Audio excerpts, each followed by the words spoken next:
to The Hypnotist, the show that gives you inside access to cutting-edge hypnosis with real clients facing genuine issues.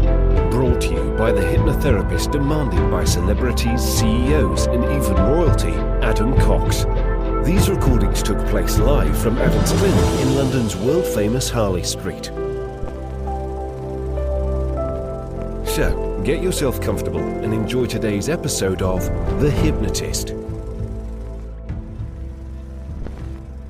Hi, it's Adam here, and you're about to listen to a hypnosis session based on driving anxiety of a particular kind. And I've worked with people who get anxious on motorways or in very busy traffic. This particular client had an experience of being in a tunnel, going very fast and actually feeling very anxious because the lights had gone out on the inside of this tunnel. And ever since then, they had this high level of anxiety. Sometimes that would be when they were cycling, sometimes it would be in a car, but it tended to be tunnels, darkness, fast traffic, and this feeling of confinement. And the confinement makes a lot of people feel that they've got less choices. They can feel trapped or limited, and that can be a trigger. What this hypnosis session does is it utilizes neuroplasticity to say, right, well, it came from a good place. It was trying to protect. It was trying to give vigilance and alertness. But in doing so, now what has happened since then is lots of false alarms, the equivalent of the boy who cried wolf, if you're familiar with that story. And what it does is it uses one of the earliest psychological experiments on animals about conditioning, Pavlov's dogs, to say, right, well, something can be linked together, such as a bell and food, but that doesn't mean it has to be a permanent association. A lot of people are familiar with the first half of Pavlov's dog's experiments, where just ringing the bell would make the dog salivate. They're not familiar with after the second half of the experiment, but they try to see how long they can trick the dogs by keep on ringing the bell without giving them food. And it isn't very long at all. The dogs very quickly learned that the bell no longer means food, and they stopped salivating. And that actually proves, yes, you can associate or condition one thing with something else. This is why a lot of advertisers use the same theme tunes or have certain familiar logos, for example. They want to condition a certain brand or a feeling with a particular trigger, but it doesn't last forever and it can change. And it's using that natural adaptation and neuroplasticity to actually have a better and more useful frame of reference, which is, well, it might not be useful now to be anxious. Let's wait and see. Let's see how this actually goes. And giving new meanings to something can break an old pattern. And that's purely based on how close the hippocampus is with the amygdala. Meaning and evaluations are inextricably linked to anxiety. It's the meaning more than the thing is what means the either adrenaline, cortisol flow or not. Now, this session was created for an individual. It might be that you have a form of driving anxiety or a different form of anxiety that isn't quite exactly this one, in which case ignore any references that aren't quite right and just lean into the ones that are useful for you. And if you like the idea of working with me, you're going to see some links in the show notes where I host a webinar about the different areas where hypnosis can help. Because you're listening to this podcast, though, you get a 50% discount on any initial consultation calls if you use the code podcast. So if you use that code podcast, click the link, you'll get a consultation call at a 50% discount compared to people that just find me online, for example. For now, though, I'd encourage you to find a quiet, comfortable place, the kind of environment you're not going to get distracted or disturbed. Relax and enjoy the session.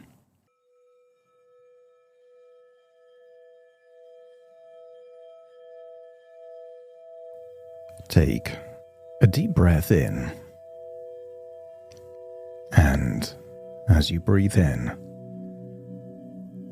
that resourceful feeling of calm and relaxation. And as you exhale, Give permission to release any stress, any worries, any tension. That's it. Just allow it to leave your body. Every outward breath. And when you breathe in deeper than you normally would. Breathing in that feeling of empowered resourcefulness. And continue to release, like a release valve of any historical pressure and tension, judgments and shoulds. Just allow them to leave your body in that outward breath. And as you breathe in and breathe out, ask yourself a question. How many times does the boy need to cry wolf and there be no wolf until you stop believing that the wolf is real?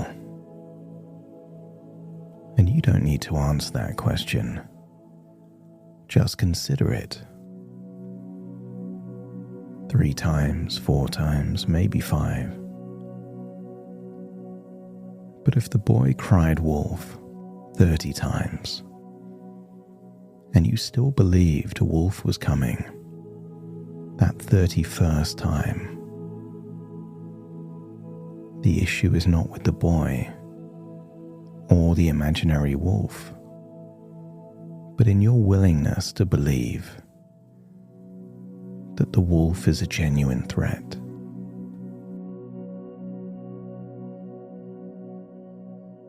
So breathe in and breathe out, each breath taking you deeper and deeper relaxed.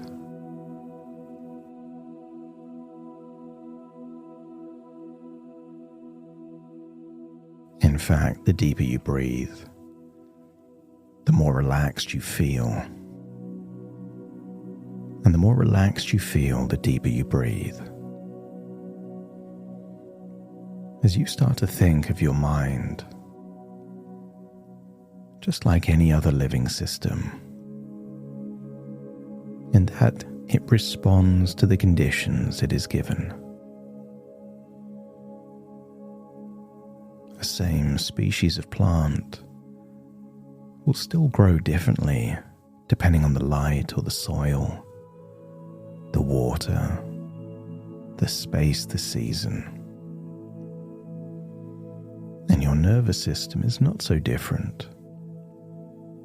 It adapts. It learns. It does what it can to protect. And you know that it updates. Because how you feel about certain things, you haven't always felt about those things.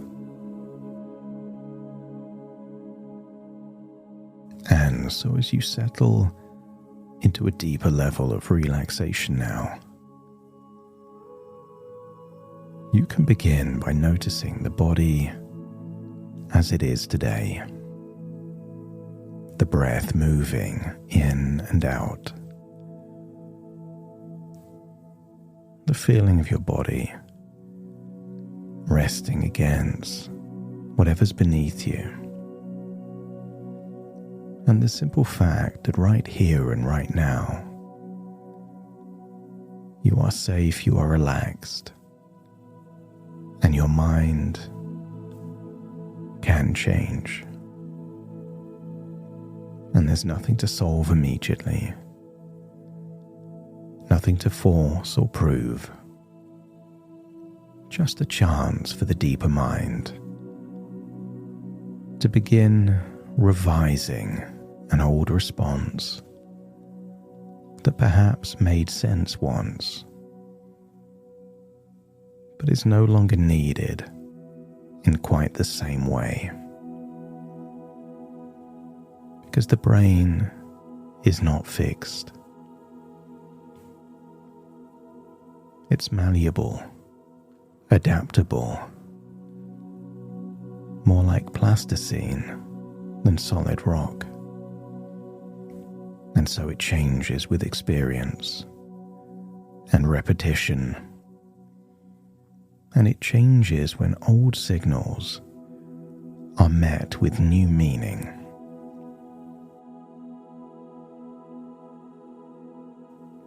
And you know personally that anxiety is not always a sign that something is wrong. Sometimes, in fact many times, anxiety is simply an old alarm responding to familiar ingredients or triggers. Perhaps darkness or speed or a tunnel, a lack of obvious reference points. Brains are hardwired for survival, not happiness. So if something moves quickly, or there's a feeling of a lack of choices, of being hemmed in, the brain that's trying to protect you says, "This reminds me of something."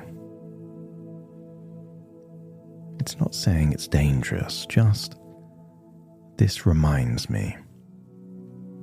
And that distinction matters. Because if it's dangerous, the natural response is panic. Whereas a reminder isn't always true. The prompt invites you to either confirm or deny. And so now, with every breath, you can let the body begin to understand the difference between then and now, between memory and reality, between an old association and present moment evidence. And maybe you can imagine, in whatever way is natural for you, a beautiful cultivated space. Maybe it's a garden or a nursery, or perhaps a display. The kind of place where care, discipline, creativity and patience have all come together. A place shaped by expertise. A place that didn't become excellent by accident. And somewhere in this inner landscape, there is ample evidence of your own standards, your precision, your commitment, the kind of excellence that's been judged and tested, inspected and recognized. And not once, but again and again. And not because you shouted about it, and certainly not because you needed to be arrogant, but because the evidence itself became undeniable. Not a one-off award, but consistent, regular, back-to-back medals, accolades, recognition. Feel that calm competence that exists within you to do something difficult under pressure.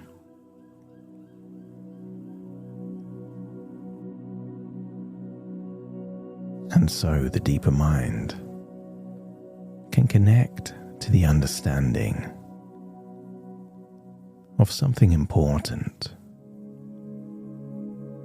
that the very same mind that can create that level of excellence can certainly update an old anxiety pattern.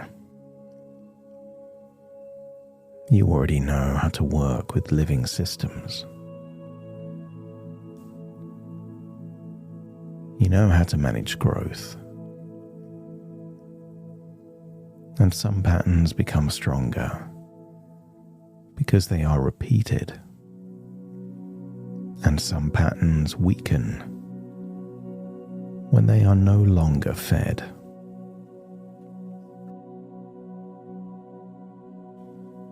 And so now as you breathe, perhaps you can imagine an old path linking neurons to neurons.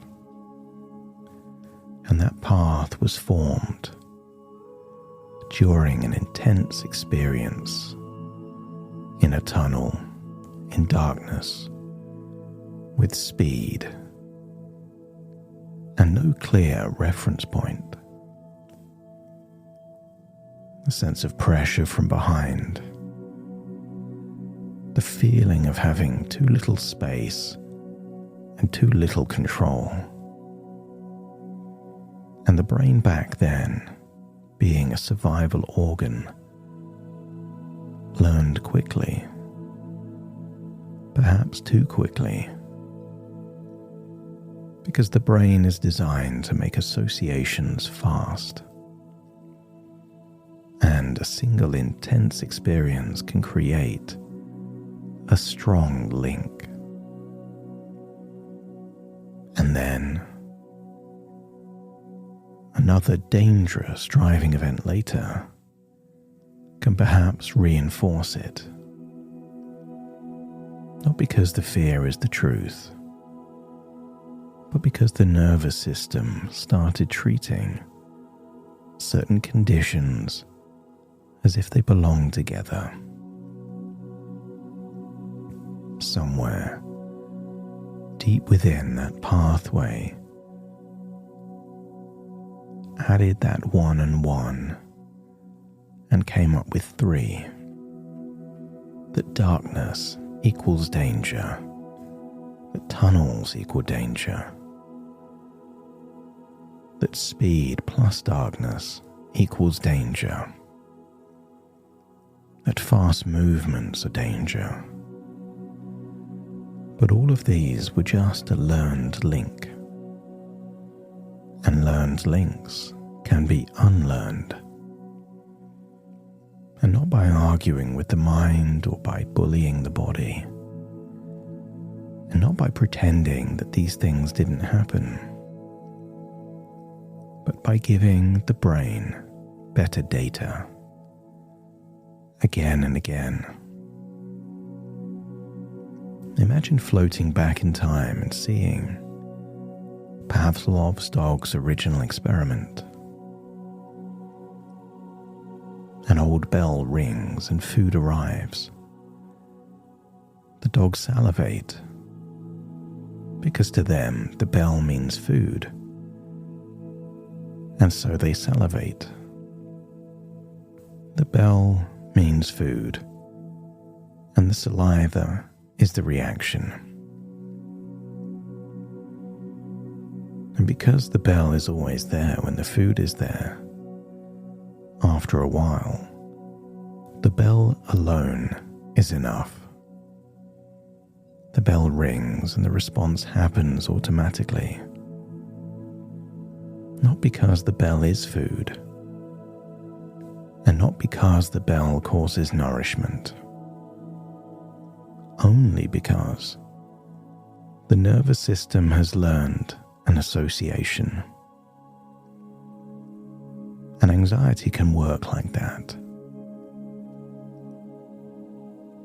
The tunnel, the darkness, the speed, the lack of reference points, that was the food. And the old fear response was the saliva. The bell rings and the body responds. But they couldn't trick those dogs for long. After a while, when the bell rings and no food follows, the dogs stop salivating. The bell can ring and the saliva can stop. And for you, the trigger can appear And the anxiety does not have to follow. Because every time you can notice darkness and decide that darkness can be safe, and the mind can notice speed and you can feel in control, or the eyes can notice a tunnel, and the deeper self can say, I like tunnels, I always had. And just imagine that old anxiety response as a bell. Not as a command or a prophecy, and not as proof of danger. Just a bell. A signal from an old memory. Imagine ringing that bell in your own imagination. And you don't need to stop it ringing. And you don't need to fight it. Just allow that part close to that neural pathway to discover that there is no danger. That the dogs could hear the bell, and when they realized food wasn't coming, the saliva stopped. So imagine a tunnel and feel safe.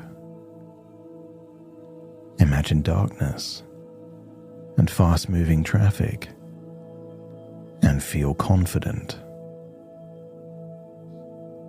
Imagine perhaps a gradient, someone closer behind, and feel exhilarated, not anxious. And I wonder how long you can imagine enjoying driving through tunnels, cycling late at night, going fast. And here's the interesting thing. It only has to happen once. A wonderful experience of late night cycling or driving, enjoying yourself, feeling safe, and the house of cards of anxiety all come crumbling down. The old pathway is no longer being reinforced.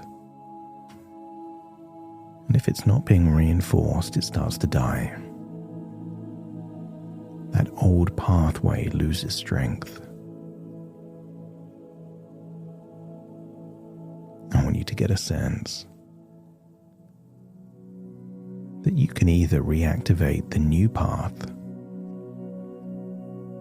where darkness and speed and tunnels mean fun, excitement, confidence, or choose to activate the path that was there before.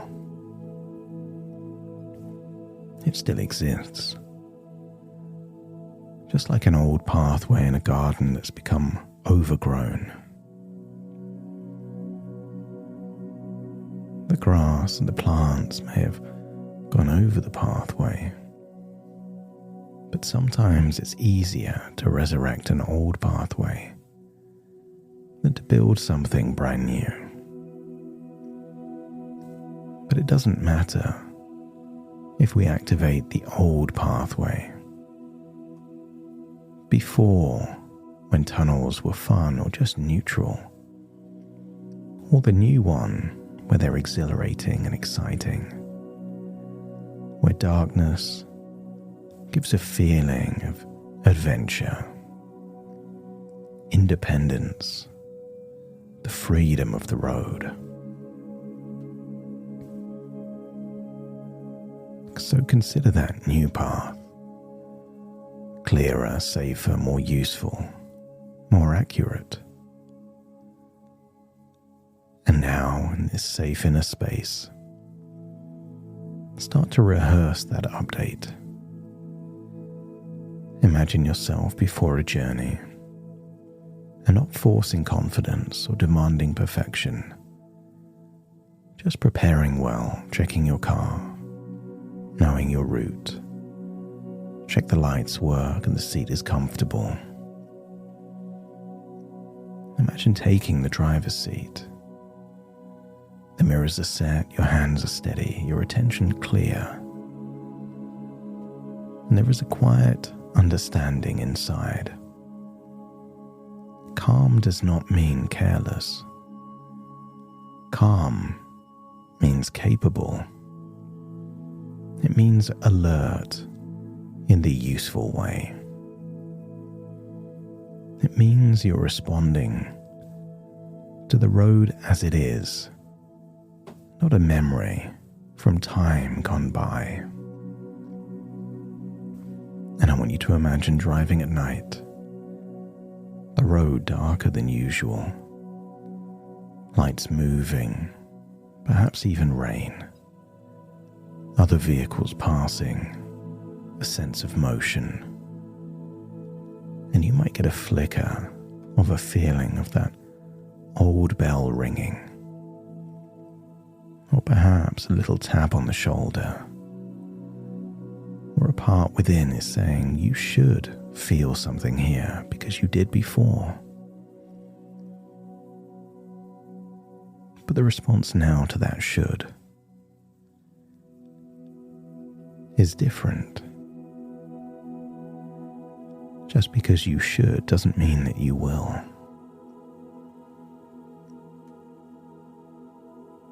I want you to respond the way that you would. If someone who's an anxious driver wants you to be anxious to be just like them, you might say, "Not anymore. I'm fine today. I'm going to enjoy this journey." And the body hears that. That was then, this is now. I'm fine today.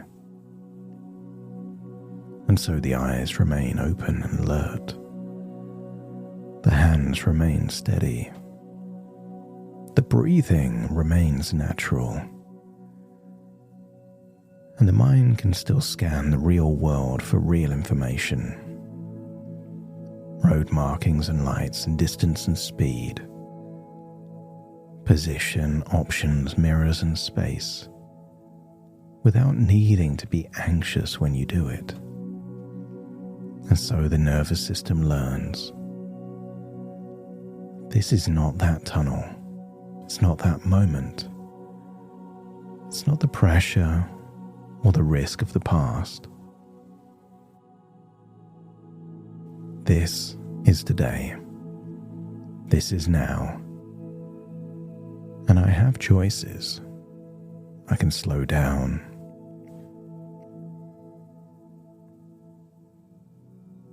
I can keep a distance. I can change lanes. I want you to think of all the options you have. You are a resourceful driver. You are a capable cyclist. And you have the cognitive capacity to evaluate all genuine risks without needing anxiety to help. It's overkill. You don't need it. That's it. Imagine one more time. A perfect storm of everything. A dark tunnel late at night, fast-moving traffic. Someone right up behind you. And still feel calm. Resourceful, relaxed, capable. And as you hold that thought, it's time to return. Taking the new pathway, the new evaluations with you. The bell can ring, but it doesn't mean food. And therefore, you don't salivate. There can be darkness, a tunnel, traffic or rain. The bell can ring. It doesn't mean danger. And therefore, anxiety is not necessary in the same way that saliva is only necessary if there's food. And if your unconscious mind accepts a new way of thinking, to make fresh evaluations based on how things are, not based on how they were, let me know by nodding your head. And so it's time to return, floating back from this deep place within, all the way back to the present, as you take a deep breath in through your nose and out through your nose. And wiggle your fingers and wiggle your toes, connecting and calibrating with the here and the now, as I now count from 1 to 10 to awaken you. Starting to count. 1, 2, 3, waking up. 4, 5, 6, more alert. 7, 8, open your eyes, open your eyes. 9, 10, wide awake, wide awake, wide awake.